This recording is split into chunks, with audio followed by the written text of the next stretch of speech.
नमस्कार। उत्तर प्रदेश के लिए सट्टा बाजार के आंकड़े क्या कहते हैं और 403 सीटों के लिए जो नए आंकड़े निकलकर सामने आ रहे हैं उस हिसाब से उत्तर प्रदेश में किसकी बन सकती है सरकार। आखिर सट्टा बाजार किसे सत्ता के रास्ते दिखा रहा है, क्योंकि प्रचंड जीत सत्ता बाजार के हिसाब से किसकी होने वाली है। आज चुनाव तो उत्तर प्रदेश में क्या कुछ हो सकता है, इसको लेकर महत्वपूर्ण आंकड़े सामने आ चुके हैं, क्योंकि सट्टा बाजार कहीं ना कहीं विधानसभा चुनाव को लेकर अपने आंकड़े जरूर पेश करता है। इसी बीच सट्टा बाजार के हिसाब से उत्तर प्रदेश में किसकी बनने वाली सरकार, इसको लेकर सभी 403 सीटों को लेकर महत्वपूर्ण आंकड़े क्या होने वाला है उत्तर प्रदेश को लेकर, इस पर जनता का मूड क्या है, इस पर सट्टा बाजार के क्या कुछ आंकड़े हैं। जहां दोस्तों उत्तर प्रदेश के लिए अमित शाह का चुनावी रणनीति यहां पर पश्चिमी यूपी से शुरू हो चुकी है। जहां दोस्तों पश्चिमी यूपी जहां कहीं ना कहीं किसान आंदोलन एक महत्वपूर्ण वोट बैंक है, उसे कहीं ना कहीं अपने पाले में करने के लिए अमित शाह चुनावी मैदान में उतर चुके हैं। लेकिन बंगाल चुनाव में कहीं ना कहीं अमित शाह की रणनीति फेल जरूर हुई थी, तो क्या उत्तर प्रदेश में होगी या नहीं, ये तो आने वाला वक्त ही बताएगा। लेकिन इसके अलावा प्रधानमंत्री मोदी जी हो या फिर केंद्रीय जो यहां पर मंत्री हैं, वो भी अब उत्तर प्रदेश चुनावी रैलियों में अपनी यहां पर जो जमीन है उसको यहां पर बरकरार रखने में जुट चुके हैं। तो प्रधानमंत्री मोदी जी ने यहां पर तीनों कृषि कानून वापस भी ले लिए हैं, लेकिन इसके बाद क्या कुछ होने वाला है, इस पर यहां पर जिस कार से यहां पर अखिलेश यादव की जो जनसभाएं हैं उनमें जनसैलाब देखने को मिल रहा है। तो क्या अखिलेश यादव उत्तर प्रदेश में कुछ नया करने वाले हैं। आखिर 2007, 2012 और 2017 में जिस कार से सत्ता परिवर्तन देखने को मिला है, तो क्या 2022 में होने वाला है, इस पर कुछ महत्वपूर्ण आंकड़े आपको दिखाने वाले हैं। शुरुआत करते उत्तर प्रदेश के लिए मुरादाबाद की 6 सीटों के लेकर। जहां दोस्तों बीजेपी को केवल 1 सीट, यहां पर समाजवादी पार्टी को 5 विधानसभा सीटें मिलने का अनुमान सट्टा बाजार के हिसाब से और बड़े एक्सपर्ट ने जो यहां पर विश्लेषण जारी किया, इस हिसाब से जाने की संभावना यहां पर लगाई जा रही है। चित्रकूट की 2 सीटों पर बीजेपी को दोनों सीटों पर जीत मिलने की संभावना लगाई जा रही है, जबकि रामपुर की 5 विधानसभा सीटों में से बीजेपी को 2 सीटें, 3 सीटें समाजवादी पार्टी के पक्ष में जा सकती हैं। हमीरपुर की दोनों सीटों पर जो है 1 सीट बीजेपी और 1 सीट समाजवादी पार्टी में बट सकती है। गाजीपुर की 7 सीटों पर जो आंकड़े हैं, जिसमें बीजेपी को 4 विधानसभा सीटें, समाजवादी पार्टी को 1 सीट बीएसपी और 1 सीट कांग्रेस के पक्ष में जाने की संभावना यहां पर लगाई जाएगी। महोबा की 2 सीटों की अगर आंकड़ों पर गौर करें तो बीजेपी और समाजवादी पार्टी में कांटे की टक्कर दिखाई दे रही है और दोनों को 1-1 सीट यहां पर दिखाई दे रही है। लेकिन जिसका पलड़ा भारी होगा, महोबा की दोनों सीटें उसके पाले में जा सकती है। लेकिन फिलहाल दोनों ही आमने सामने की टक्कर दिखाई दे रही है, जो यहां पर आंकड़े निकल के सामने आ रहे हैं।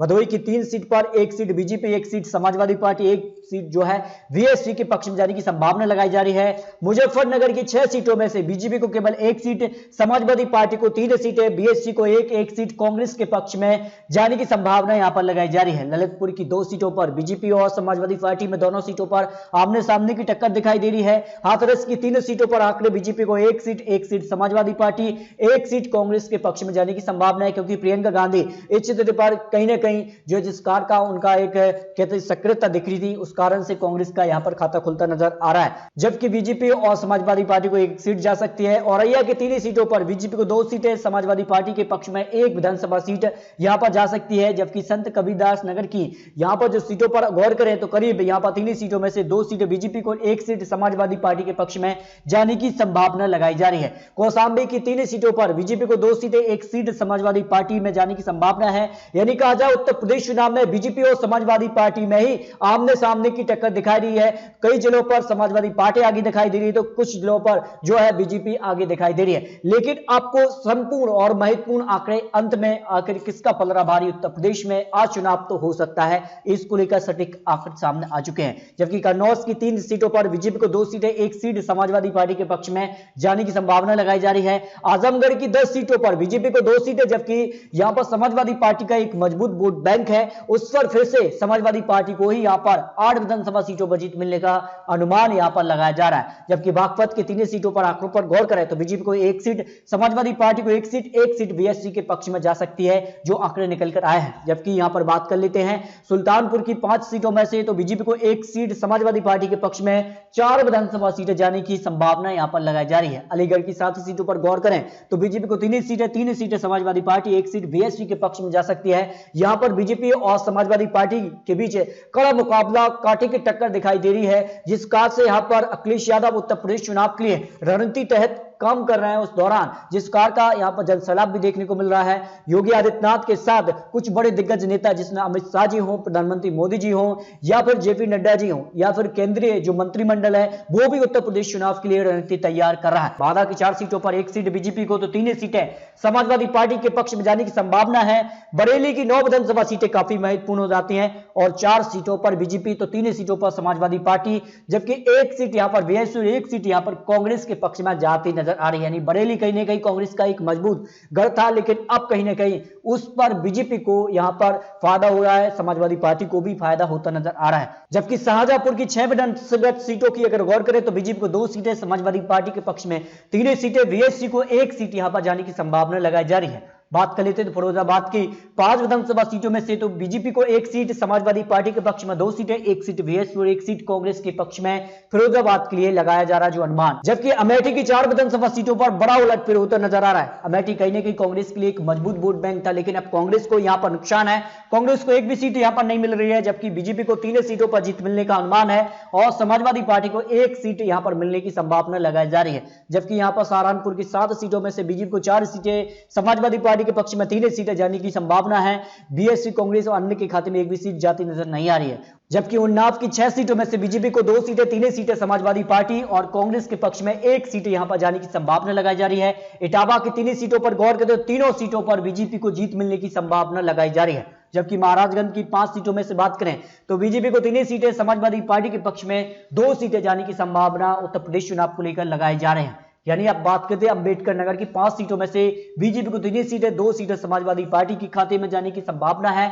बीएसपी, कांग्रेस का खाता नहीं खुल रहा है यहां पर। जबकि यहां पर गाजियाबाद की 5 सीटों में से बीजेपी को 4 सीटें, कांग्रेस के पक्ष में 1 भी सीट नहीं, बीएसपी को 1 भी सीट नहीं, समाजवादी पार्टी के पक्ष में 1 सीट जाने की संभावना यहां पर लगाई जा रही है। बाराबंकी की अगर बात करें 6 सीटों पर तो बीजेपी को 4 सीटें, समाजवादी पार्टी के पक्ष में 2 सीटें, बाकी किसी के खाते में 1 भी सीट जाती नजर नहीं आ रही है। जबकि बदायूं की 6 सीटों में अगर बात करें तो बीजेपी को 3 सीटें, 2 सीटें समाजवादी पार्टी, 1 सीट बीएसपी के पक्ष में जाने की संभावना यहां पर लगाई जा रही है। जबकि मेरठ की 7 सीटों पर गौर करें तो बीजेपी को 5 सीटें, 2 सीटें यहां पर, 1 सीट समाजवादी पार्टी, 1 सीट यहां पर बीएसपी के पक्ष में जाने की संभावना है। जबकि गोंडा की 7 सीटों पर बीजेपी को 5 सीटें, समाजवादी पार्टी को 1 सीट बीएसपी के पक्ष में जाने की संभावना लगाई जा रही है।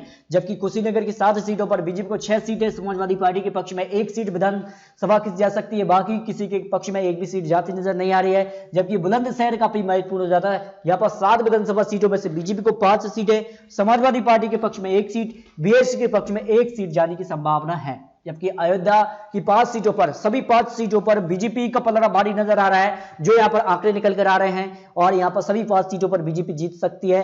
जबकि बहराइच की 7 सीटों पर जो है बीजेपी को 5 सीट, यहां पर समाजवादी पार्टी को 1 सीट कांग्रेस के पक्ष में यहां पर जाने की संभावना लगाई जा रही है। लखीमपुर खीरी की 8 विधानसभा सीटें काफी महत्वपूर्ण हो जाती हैं और यहां पर बीजेपी को 5 सीटें, 2 सीटें समाजवादी पार्टी और 1 सीट यहां पर बीएसपी के पक्ष में जाने की संभावना यहां पर लगाई जा रही है। इसके अलावा अगर बात करें तो मिर्जापुर की 5 सीटों पर बीजेपी को सभी 5 सीटों पर जीत मिलने की संभावना यहां पर लगाई जा रही है। इसके अलावा बिजनौर की 8 सीटों पर बीजेपी को 6 सीटें, 2 सीटें समाजवादी पार्टी के पक्ष में जाने की संभावना यहां पर लगाई जा रही है। वाराणसी की अगर बात करें तो 8 सीटों पर, सभी 8 सीटों पर बीजेपी का कब्जा हो सकता है, लेकिन आने वाले वक्त में क्या प्रकार से यहां पर समाजवादी पार्टी यहां पर रणनीति करती है, इसके बाद क्या समाजवादी पार्टी यहां पर अपना खाता खुल पाएगी या नहीं, ये तो आने वाला वक्त ही बताएगा। लेकिन लखनऊ की 9 विधानसभा सीटें, लखनऊ काफी महत्वपूर्ण हो जाता है क्योंकि उत्तर प्रदेश की राजधानी लखनऊ, आखिर किसकी जीत यहां पर हो सकती है। लेकिन बीजेपी को 6 सीटें, समाजवादी पार्टी को 1 सीट, बीएसपी के पक्ष में 1 सीट और 1 सीट कांग्रेस के पक्ष में जाने की संभावना लखनऊ की 9 विधानसभा सीटों पर लगाई जा रही है। आगरा की 9 विधानसभा सीटों में से बीजेपी को 7 सीटें, 2 सीटें समाजवादी पार्टी के पक्ष में जाने की संभावना लगाई जा रही है और झांसी की 4 सीटों पर बीजेपी को सभी 4 सीटों पर जीत मिलने की संभावना उत्तर प्रदेश चुनाव को लेकर लगाई जा रही है। और इसके अलावा कानपुर नगर की 10 सीटों में से बीजेपी को 8 सीटें, समाजवादी पार्टी के पक्ष में 1 सीट और 1 सीट कांग्रेस के पक्ष में जाने की संभावना लगाई जा रही है। प्रयागराज की 12 विधानसभा सीटों में से 11 विधानसभा सीटें करीब जो है बीजेपी के लिए, जबकि 1 विधानसभा सीट पर समाजवादी पार्टी को जीत मिलने की संभावना लगाई जा रही है। लेकिन दोस्तों उत्तर प्रदेश की सभी 403 सीटों के लिए आखिर किसकी हो सकती है जीत, किसको यहां पर कितना नुकसान दिखाई दे रहा है। जहां दोस्तों आपको बता दें कि उत्तर प्रदेश विधानसभा चुनाव के लिए 403 सीटों में से बीजेपी को 230 के आसपास सीट मिलने का अनुमान लगाया जा रहा है। समाजवादी पार्टी को 131 विधानसभा सीटों के आसपास सीटें मिलने का अनुमान उत्तर प्रदेश चुनाव के लिए लगाया जा रहा है। रहा है। यानी उत्तर प्रदेश में एक बार फिर से योगी आदित्यनाथ की सरकार बनती नजर आ रही है, जो आंकड़े निकलकर सामने आ रहे हैं। लेकिन फिर भी आपको बता दें कि ये तो चुनावी आंकड़े, चुनावी अनुमान है। आने वाले वक्त में किस प्रकार की रणनीति होती है और किस प्रकार से यहाँ पर चुनावी वादे होते हैं और किस प्रकार से यहाँ पर जनता अपना फैसला देती है, क्योंकि आखिरी वक्त पर करीब 30 से 40% वोटर ऐसे हैं जो आखिरी वक्त पर फैसला करते हैं कि वो बीजेपी की तरफ जाएंगे या फिर समाजवादी पार्टी की तरफ जाएंगे। उसके बाद सारा जो खेल है चुनाव आंकड़ों का, उसमें हेरफेर भी हो सकता है। लेकिन दोस्तों, आपको क्या लगता है, क्या वाकई उत्तर प्रदेश में योगी आदित्यनाथ की सरकार 2022 में बरकरार रह पाएगी या फिर सरकार जो है 2022 में बदलने वाली है? जो जनता का एक रूटीन है, कहीं ना कहीं 2007 में सत्ता परिवर्तन, 2012 में, फिर 2017, क्या 2022 में ऐसा होगा? ये तो आने वाला वक्त ही बताएगा।